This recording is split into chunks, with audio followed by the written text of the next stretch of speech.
Welcome to the comeback season, where we have real conversations about fueling your body, rebuilding strength, and stepping back into the life you were meant to live. Whether you've been caring for kids, aging parents, or just lost sight of your own needs, we see you. And this is your season to rise. Hello, my name is Nichole McLeod with Healthy Mind, Healthy Body. I'm a mindset and fitness coach and the author of I Started on a Tuesday.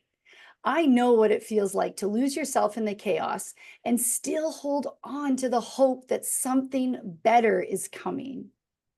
And I'm Christy Kelsey from Christy Counts Macros, nutrition and mindset coach and food freedom advocate. I've worked with lots of women who felt stuck, restricted, and unsure where to even begin.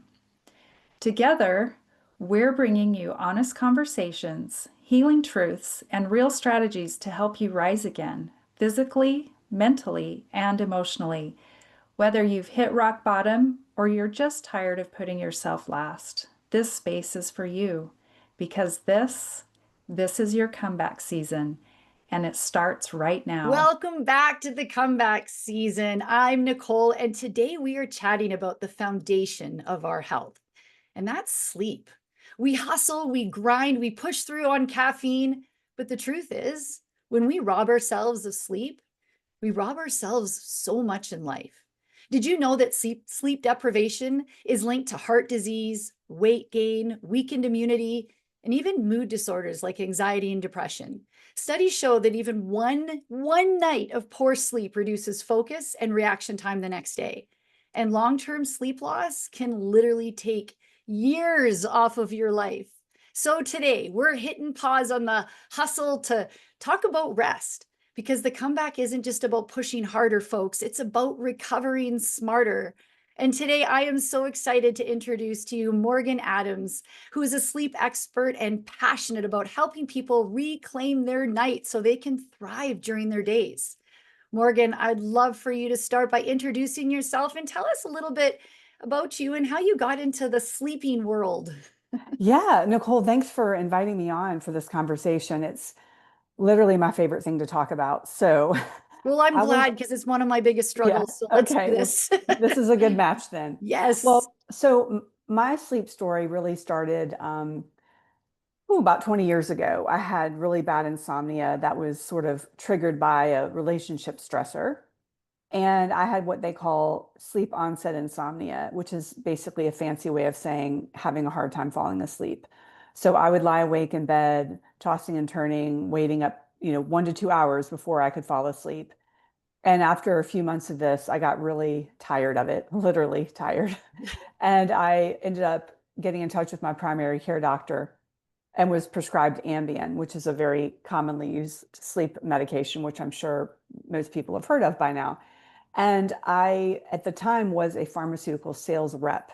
So my currency was medications. So when I was offered a medication, I didn't hesitate at all about taking it. So I took it. It worked as advertised in helping me get to sleep more quickly. But I had a lot of residual side effects the next day, like grogginess, lack of focus. It was just really hard to be present and alert. And I had at this point transitioned into another field where I was working as a sort of like a PR person for a public health department. And I was responsible for writing press releases very quickly. And I remember there were several occasions where, I was given an assignment to write something very quickly. And if it was in the morning, I was SOL because my brain was just still kind of like half asleep. And I was getting reprimanded at work for, being too slow in my job. And it became quite a problem. But I was too reluctant to give up the sleeping pills in fear of, okay, I won't be able to sleep. So fast forward about 8 years, I was in the beginning stages of a relationship with the man who is now my husband. And he said to me in that beginning stage, Morgan, the pill that you take to fall asleep, it makes you look like or act like a zombie. And it's kind of freaking me out a little bit. And so I really took that as kind of like the wake up call, hey, these pills really are not serving you. And so it was at that point that I decided that I was going to stop taking the pills. Now, I don't recommend this approach to anybody, but I went rogue. I didn't know any better.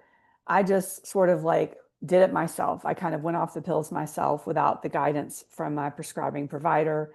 Just if you're on medication, sleep medication, really any medication, get advice from your prescribing provider on how to safely take yourself off of the medication. My friend, that is so true. That Yeah, is, just PSA out yeah, there. Now, fortunately for me, I got through it pretty smoothly without a lot of disruption. And I began to sleep better. And my sleep was, decent for many years. And then March of 2020 hit, and I was starting to have a little bit of struggle again, mainly because of just all the unknowns in the very beginning part of the pandemic. I got very concerned about going back into full blown insomnia. And so I started digging into the research about sleep and pretty quickly was able to get my sleep back on track and kind of avoid getting into the insomnia realm again. And just sort of like going back a little ways, I had a breast cancer diagnosis in 2018. And that was sort of the prompter that like I wanted to change my career, but I didn't really know exactly what I wanted to do other than I wanted to help women get healthier, but I just didn't know really how that would play out. And then once I got so fascinated with sleep in 2020, I made the decision to actually make sleep coaching a career.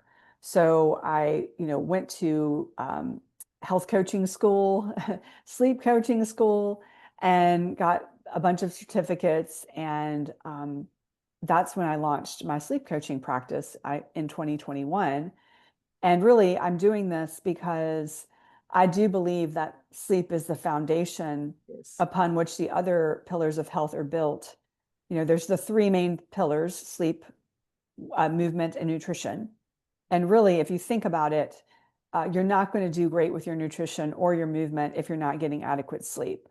So that was sort of what drove my decision to move into this field and help women overcome insomnia and sleep better and really reclaim their lives again. That's an incredible story. And I feel that one a lot of listeners can relate to, but really it's what's going to make you do so much better at your coaching with that is because you've been through it, right? You've Yes, lived it. But yes, let's start with the basics. We all know we need sleep. We all know, but yet we joke about it. It's like, yeah, oh, I've had my 2 hours, or we brag about it. I'm here and I only had 3 hours of sleep. Oh, I can sleep when I'm dead. I don't think people really understand the foundation, like you just said, and the basics behind sleep. So let's talk about that first. Why yeah. is sleep so important for us? Well, it's important on basically every level of our existence, from our brain health to our cardiovascular health, hormone health, helps us with learning and memory. And one thing that's not talked about nearly enough is that sleep is really critical for our emotional regulation. That's right. So, there are studies done that are showing that people who are sleep deprived are less likely to help out a stranger. They're less likely to donate to a nonprofit. So if you think about all the times in your day-to-day life when maybe someone cuts you off in traffic or they don't reciprocate a hello, it's perhaps maybe they haven't had good sleep and their emotions are somewhat dysregulated. So, I mean, there's just literally no part of our lives that sleep does not touch. That's very true. I actually wrote about this in my book. I'm also in the construction industry and construction management. And I made a comment about one time there was a week that went by that I maybe had 1 or 2 hours each night of sleep. And I was an absolute mess. And it was my wake up call of how hard it was to just make basic decisions and have the ability to emotionally regulate and bring things down. The nature of construction is hectic and fast paced, and as Yeah. it is, and full of people that don't understand emotional regulation. And when you're there yourself, you just can't make Yes. good decisions and smart decisions, and everything will get to you that much more. Even in fitness for me with my clients, I tell them sleep is just as important, if not more, than what you do in the gym. It's the Yeah. So, recovery part of it, right? yeah, very well said. Yes. So, midlife, myself, oh my goodness, Yes. friend, since I'm I right have there got too. into my 40s, I've never been a great sleeper. I talk about this, but when I got into my 40s and started hitting perimenopause, everything just got it amplified 10,000 times worse. So let's talk about that, why that happens, and what's going on in our bodies to make this so difficult to just get to sleep some nights. Yeah. Well, in midlife, I would say about half of women struggle with sleep. And there are really kind of three main reasons why. The first one is kind of obvious. It's hormone fluctuation and decline. So we need our estrogen.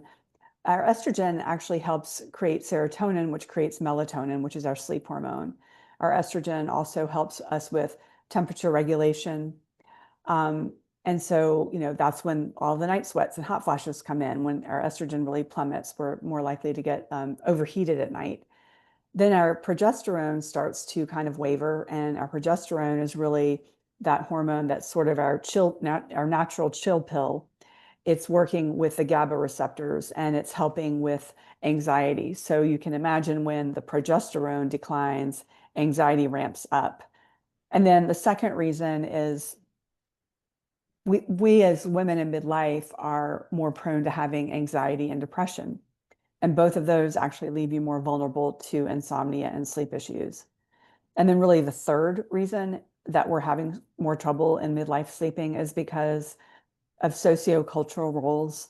So you can imagine, like, a 45-year-old woman, she may have younger kids, like teens, that she's responsible for. And on the other end, she may have parents who need her help getting to appointments. On top of that, she's most likely going to be at the height of her career. And so she has all of these competing demands, leaving her less time to prioritize her sleep.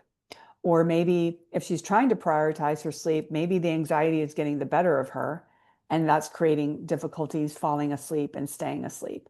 So it's really just it's just a huge mismatch of like things that are going wrong all at the same time that's creating this sort of disruption in our sleep in these years. One thing that I've really tried to do lately is when I get, let's say, angry, instead of looking at the thing that I get angry about, I want to understand the trigger. Well, why is this making me angry? And many times when you really understand why it's making you angry, you can regulate that and make sense of it in your brain so you can bring down your emotions. I think this is what popped in my head, could happen with sleep. If you're constantly thinking about the same thing over and over and over again, that time in our lives when things are coming at us from all different angles, are we sitting back to understand the trigger of it? Do we have too much on our plate? Very likely we do. And these Yeah, can be that foundation of why you're not getting the sleep. And to have the mindset of, well, I have no choice, it's not gonna get better on its own, you know? right, right. So it's Yes. it's interesting that I think a lot of us have more choices to regulate that than we think we do. Yeah, I would agree, definitely. I mean, sometimes it really comes down to delegating things, and asking for help. I think a lot of times as women, we just want to do it all, and we're leery of asking for help because we feel like it indicates some kind of weakness on our part, but it really doesn't. It's really an indicator of strength that you can actually ask for some help, whatever in whatever, situation that is. That might be help with the kids, maybe a neighbor coming to help with the kids, or delegating a work task that maybe you hire somebody to do some, admin work for you that you feel like is kind of a waste of your time, but it's taking too much of your time. So there's a lot of opportunity out there to ask for help that we often don't take advantage of. And sometimes that little investment of maybe having to pay a little extra to get the support in the long run will set you up in a way that you now have the ability to do more, to be more Yeah, efficient and effective. Because if you're lacking sleep and you're struggling with insomnia, your productivity is not going to be as good. That's just the bottom absolutely. line. So, how much would you make, and who would be or who would you become if you did just invest in that extra little help so that you can calm that nervous system to get that good night of sleep, right? Right. Yes, absolutely. And the start of that is habits. This is one thing that I've been doing with my training, is not even talking about the fitness element at the very beginning with my clients that have never really built a life of fitness around their lifestyle. Because the reality is, if someone doesn't understand the why part of it, or the value, or see the value in it, they're not going to continue. So for me personally, working with clients about creating sustainable habits in in all of the things that they do in life really is the start of success in whatever you're focusing on. So let's talk a little bit about that. How important are habits, morning habits and evening habits, routine per se? Yeah, I am such a proponent of a good morning and a good evening routine. And so, if you want, we can walk through kind of some of the basics on Let's how to do get it. those together. So, a morning routine would really look like waking up at the same time every day. We know that consistency of our sleep-wake cycle is really, really important. So, having that anchored wake up time every day of the week. So, a lot of women that I work with, are pretty regular about when they wake up Monday through Friday, but then it's kind of like a hodgepodge of wake up times on the weekends. So, first of all, getting that consistent wake up time. Second thing that would be really important to do would be getting morning sunlight. So, stepping outside without your sunglasses for at least 10 minutes, after waking. And what that's going to do is it's going to really anchor your circadian rhythm. The light from the natural light is going to, help any melatonin that's still in your system to be kind of taken out. It's going to help raise your cortisol naturally in a good way. It's going to regulate some of your hormones, especially your thyroid hormone. It can help with appetite regulation. So those are the two basic things that I'm recommending to everyone. In addition, and keeping in mind everyone has like their own limitations in the morning in terms of like how much time they have available to them, like whether you have kids or a job that you have to commute to. So everyone's very different, but those are a couple of the mainstays. And then depending on how much time you have after that, having some kind of activity that's going to bring you some kind of intentionality to your day.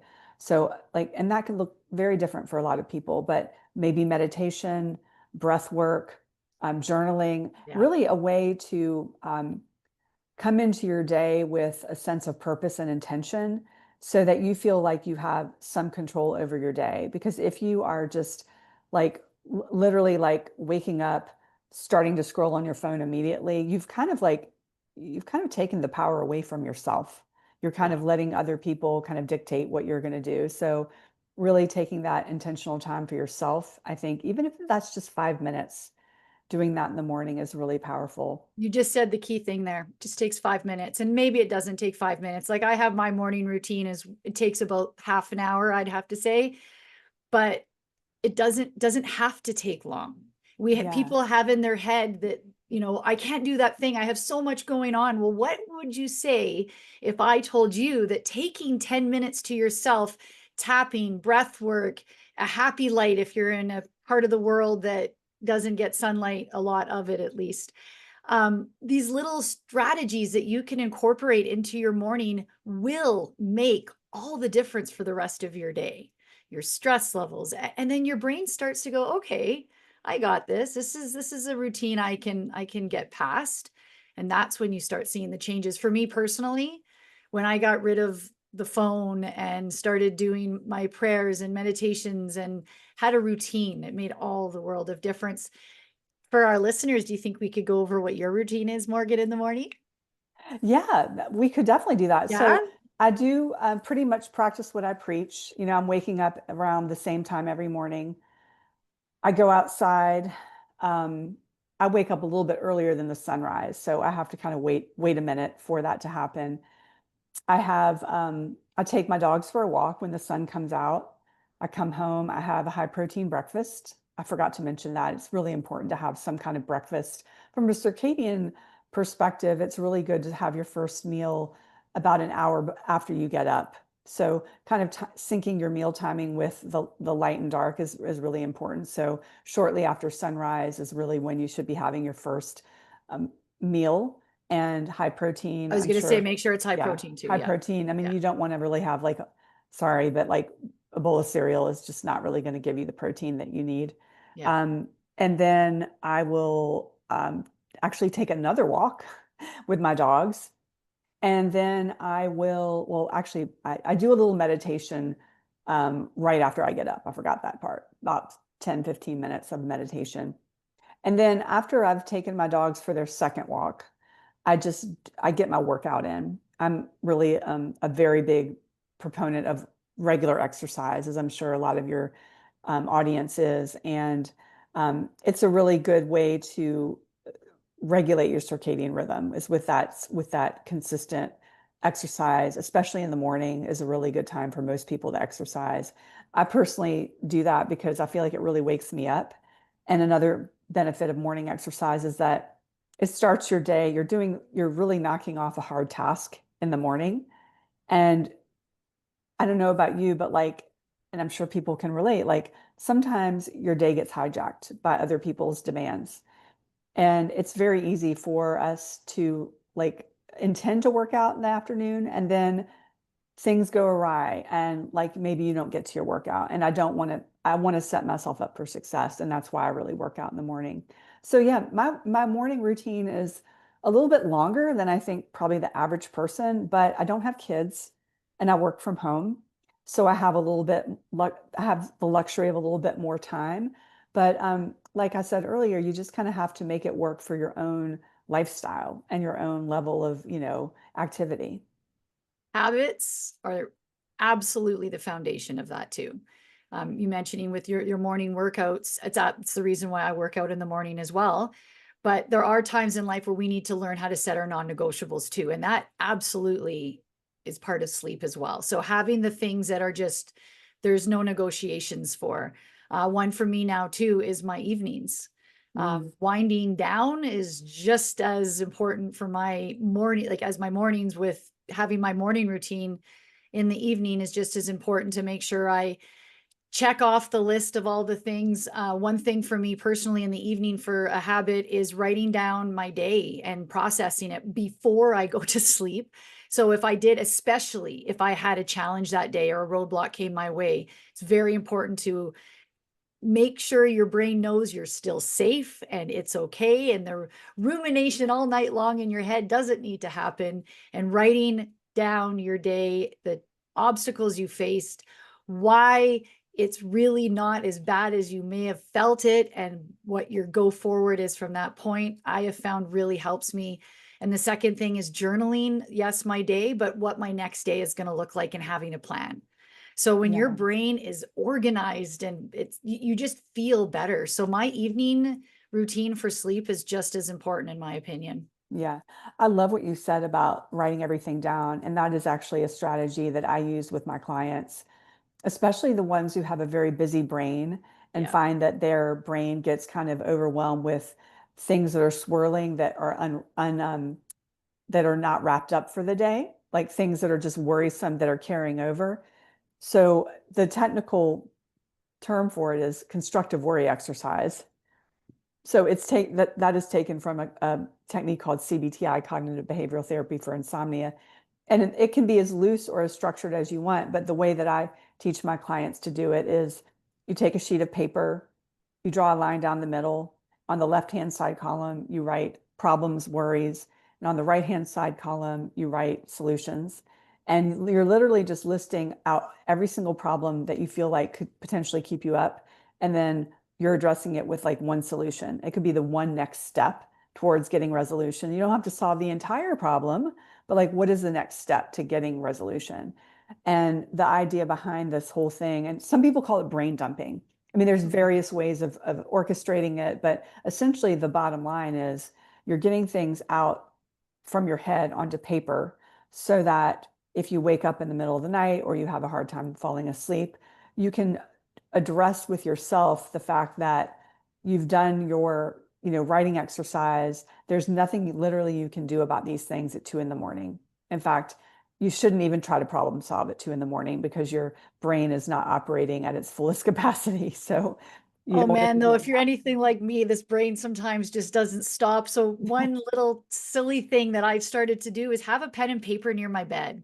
Yeah, And in that's the middle of another the great night, one. if for some stupid reason I feel that I need to solve the world's problems all night long, I at least can write them down so that I can have a chance of falling back to Yeah, sleep, not be worried that I'm going to forget about that thing, right? yeah, that's good. The little pad of paper by the nightstand, never a bad idea. Well, see, all these things that I've been doing on my own that are apparently working, Yes. so that's exciting for me. Quality of sleep versus quantity of sleep. This is such a conversation that I have with way too many people, including my children, who swear they don't need more than 4 hours of sleep. Some days I can function off of two. And like I said at the beginning of this, being proud. I only slept for 3 hours last night and I'm doing all this tonight. And tomorrow I'm only going to get. Let's talk about quality versus quantity. Yeah. Well, they both matter, but I feel like there has been way too much emphasis on the quantity. So people, like in my field of sleep, I'm getting targeted a lot of ads and a lot of content. And so much of this content is about getting your 8 hours of sleep. And so I like to really debunk that myth. I call it the 8 hour myth. And basically, what the National Sleep Foundation is recommending is between 7 and 9 hours for Mhm. adults. And so 8 is in the middle. So I think that's why people are always talking about 8 hours. But the reality is that if you look at the fine print of the recommendations, it says anywhere from like 5 to 10 hours could be appropriate for people.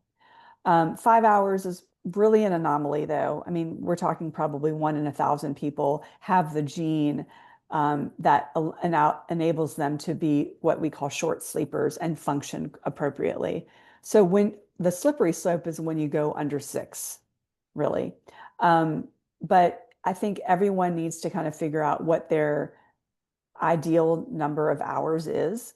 But the conversation really extends beyond number of hours because quality is so important too. Mhm. Like I would rather see someone get 6.5 hours of really high quality sleep versus 8 hours of really low quality broken sleep.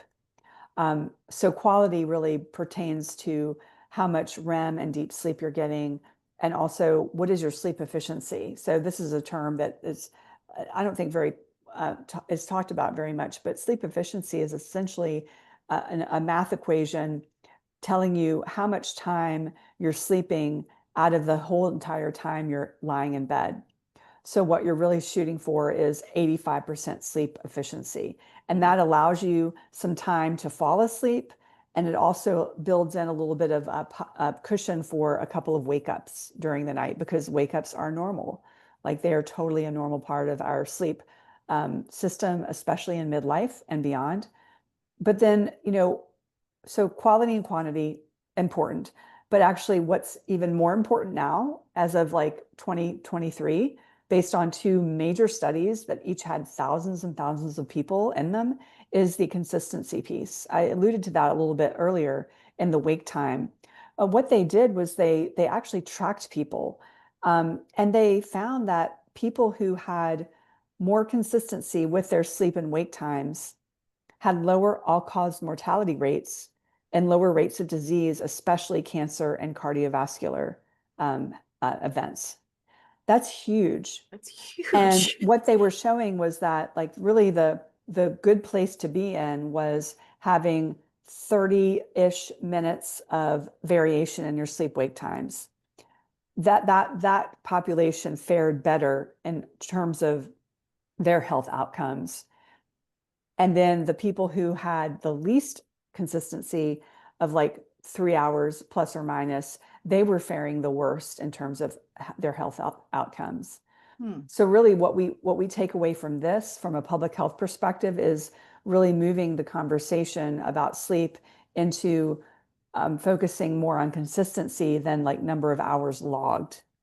Now, number of hours logged was important in these studies, but we're not talking like people were not getting 8 hours of sleep. There were certain people who were getting like 6.5 hours on a very consistent basis and doing beautifully overall.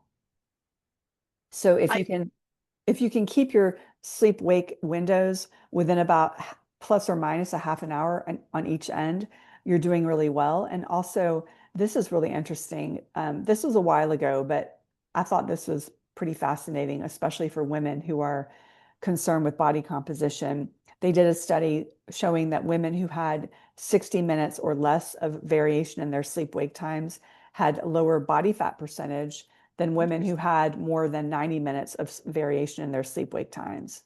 So that's something to consider too if you're, wanting to, keep your metabolic health really, really strong and your body composition good. Your body doesn't want to guess. No, That's your just body does not. It it wants does not that, want to guess. wants to know. It wants to know, and it needs that safety. Yeah. Our nervous system needs to know what's going to happen. And if it doesn't, then it's going to think of all these other things that potentially could go wrong. And man, the human brain is really, really good at that, Yeah. especially if you've practiced it for years all night long. So, but I want to talk about, and I know there's a technical term for it, and I just don't know what it is, but the getting up in the middle of the night, the waking up. Uh, Yeah. I struggle more waking up specifically at a certain time of night. And the funny thing is that I'll go through cycles. So for a certain period of time, it's always 1 o'clock, always 1 o'clock, always 1 o'clock. Or a year later, it could be always 3 o'clock, always 3 o'clock. There seems to be, my brain likes to do that. One thing I noticed though is my my stress levels in life and my eating habits Mm. correlate with what time of night I wake up. Because I started Interesting. trying to figure out why. Why is this? So let's talk about that. And then to learn that, well, if your blood sugar is down, you're probably going to wake up at this time. Or if, there's all these different factors that can come into play that can wake you up. Can we talk a little Yeah. bit about those? Yeah, this is a really big, juicy topic. And I actually wrote a free guide all about it. It's called Ooh, Awake Again at 3 a.m. Your Guide to Why You're Waking Up and What to Do About it. It is available on my website. Maybe we could put the link I to would it in the love to show put that on notes. this podcast. If you could Um, send that to me, that would be great. Or link, Absolutely. or I can But give a link to your website. yeah, a couple of highlights though, from that guide. Number one, it's very normal to wake up in the middle of the night a couple of times. And that tendency goes up, especially in your midlife and beyond. It's just a natural part of our sleep architecture. And there are many different reasons why we're waking up. Now, I'm really, really just want to hone in on one thing you said because this is so important. A lot of times people will say, I wake up always at this time. Okay, so the first thing that I will ask people is, well, how do you know it's that time? Ah, because I look Right? And at my phone. they look at their phone, they look at the clock. Yeah. And really, really what's happening when you look at the phone or the clock to reinforce the time is you're kind of like training your brain to keep waking up at that time. And when you think about it, there's literally no good happening from knowing the time because it never makes you feel better. Like it always stresses you out. So my first, recommendation to my clients who have this wake up issue, which is most of them, honestly, is get all clocks out of your bedroom. Don't even refer to the time if you wake up. And I've had people actually extinguish the wake ups to a certain extent just by not checking the time. It's pretty wild. So that's like the first, like I call that the low hanging fruit. Just don't know, just be unaware of what time it is. Um, and then to kind of go back to what you said, one of the major reasons why people are waking up, and I go into this more in depth, the reasons why, but one key reason we can touch on real quick is sometimes people have a blood sugar dip in the middle of the night that creates a little bit of a cortisol bump, and that wakes you up. So the the sort of like way to test to see if if that's what's waking you up is to maybe have a little snack about an hour before bed. And when I say snack, I'm not talking about cookies and ice cream. I'm just talking about like a small 200 calorie snack that's got some protein, some fat, maybe some complex carbs. That could look like some Greek yogurt with some almonds, could be a spoonful of nut butter about an hour before bed. And if you find that that keeps the wake ups from happening, then you've kind of solved the problem temporarily. But you really shouldn't be looking at having that snack before bed as the all-time wonderful solution moving forward. It's what I call the Band-Aid solution. What we really need to address is getting your blood sugar balanced from the whole day onward into the evening, because that's kind of a bigger problem to tackle. But it's something that can be done, and sometimes people wear continuous glucose monitors to kind of help them understand what foods are throwing them into a little bit of dysregulation. If only we So started looking at our body's reactions to them trying to communicate with us, opposed to thinking it's a problem. Because a lot of the times our bodies will tell us waking up in the middle of the night because of glucose being low, you know? yeah, Sometimes we have to do a little digging a little further than we'd maybe want to, but you will find the answers. yes, So before we end this here, I know we've been chatting for a while, but I want to talk a little bit about sleep tools like trackers. Do you have any favorites? Do you have any suggestions here? I guess if you have a watch on and you have the ability to look yeah. at the time, that might not be a good thing, but Yeah, I know. Well, okay, confession, sleep coach confessions. I use 4 trackers. It's a little much, but okay, don't do what I do. I'm doing this because it's, like my job to like stay on top of this kind of technology.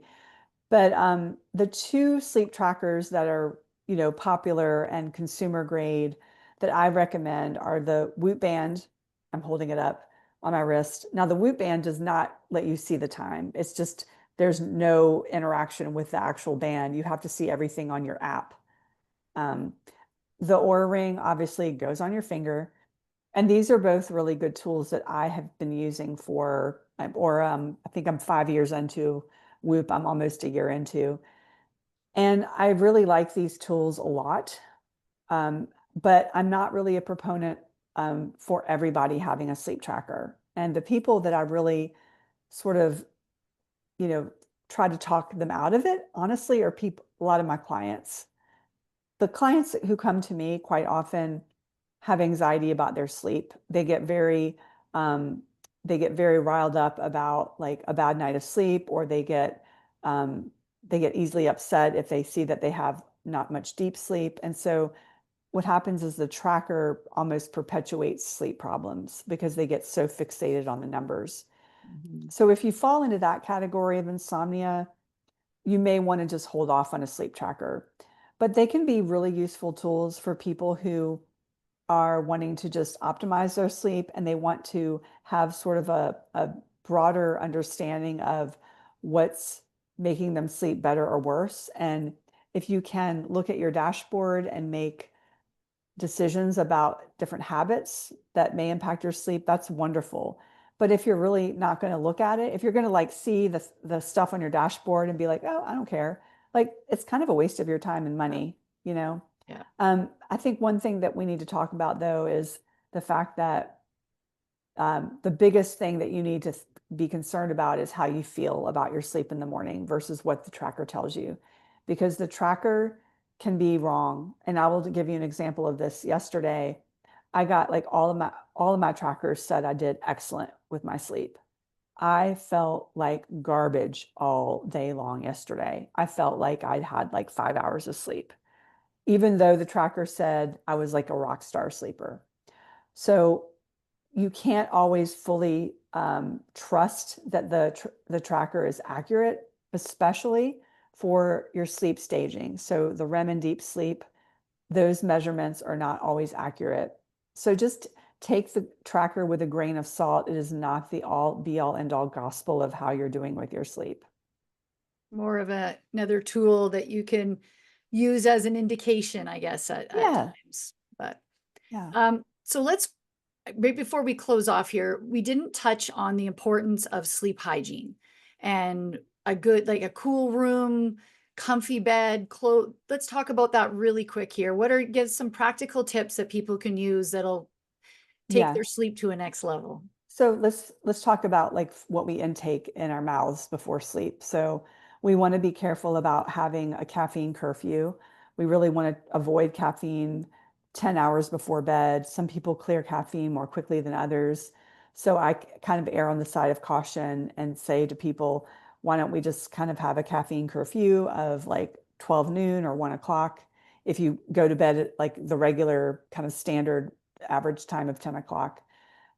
Alcohol, we want to really think about the quantity, how much you're drinking, the timing of your drinking. So I'm not one to say stop drinking alcohol completely, but if you're going to have a drink, enjoy the drink at 5 o'clock versus 8 o'clock, because you really want to have that 3 hours of window to process the alcohol before you go to bed. And then with food, you want to be mindful about having too heavy of a meal too close to bed. Like you really want to leave like a 3 hour window in between your last bite and going to bed. Now, we did talk about that snack. That's kind of a little caveat, but essentially you want to kind of have your bigger meals earlier in the day and then have like your lightest meal at night. Your bedroom should really feel like a cave. It should be cool, dark, quiet. So having your temperature in your bedroom lowered by a couple of degrees helps initiate sleep and keep you asleep. So just be mindful of, your thermostat. At my house, I just turn it down a couple degrees, a couple hours before bed. I have bamboo sheets, bamboo pajamas that are cooling. I personally have found the cooling mattress pads to be a game changer for I my love sleep. those. Oh They my are, goodness. yeah. Which one do you Yes. have, Nicole? Honestly, I don't know the brand. I'm so sorry. I Yeah, it's got it at okay. Yeah, Costco. yeah. Well, I've tried the chili pad, and currently I use 8 Sleep and I love it. Absolutely. Makes a Especially difference. especially for women who are hot sleepers, Mhm. night sweats, hot flashes and night sweats. It's really, really impactful for helping mitigate those. And then the darkness of your room, you want to have your room so dark that you couldn't see your hand in front of it if you put it up in the dark. So you can get that level of darkness by an eye mask, which is probably the most attainable portable option, or blackout shades or curtains. And then with your noise level of your room, you want to have it quiet, but oftentimes, like if you live in a city, you're going to have random sirens. You may have pets that are making noise or whatnot. So a lot of times people like to sleep with a white noise Yeah. machine. I personally like to have those on at night, just because I'm a light sleeper and any kind of creak will just wake me Yeah. up. Um, yeah, those are like some basic, sleep hygiene tips. I mean, there are more, but I think those kind of cover the bases. Incredible. Well, thank you so much. Before we end it off here, let's talk or let's tell our listeners how they can get a hold of you. Yeah, well, you can go to my website, morganadamswellness.com. There you can find that free guide to 3 a.m. wake ups, download it. You can also find the opportunity to book a chat with me, a consultation, if you feel like you're struggling with sleep and you think that working with somebody one-to-one could help. Um, I could definitely talk to you and see like what we could do and sometimes I will give a referral. Like if the sleep issue is something that's a medically related issue, I will refer to a sleep doctor because, I know my scope. And on Instagram, I am morganadams.wellness. I'm on there a fair amount doing reels and stories. So pop into my DMs and say hi. I love chatting about sleep, so don't be a stranger.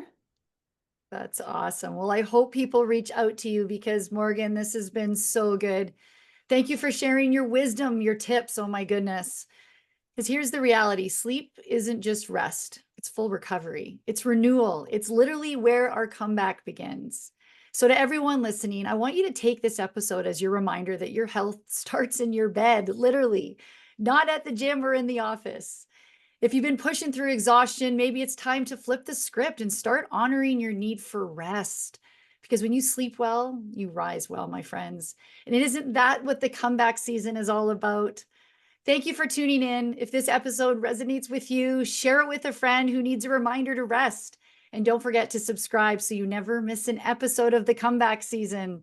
Until next time, my friends, thank you for joining us. Please remember the conversations we share here are for informational and motivational purposes only. We are not licensed medical professionals, and this podcast is not intended to diagnose, treat, or replace guidance from your doctor or your healthcare provider. Always consult your healthcare team before making changes to your nutrition, your fitness, or your mental health routines. Your health and well-being comes first, and we want you to move forward safely with the right support for your journey.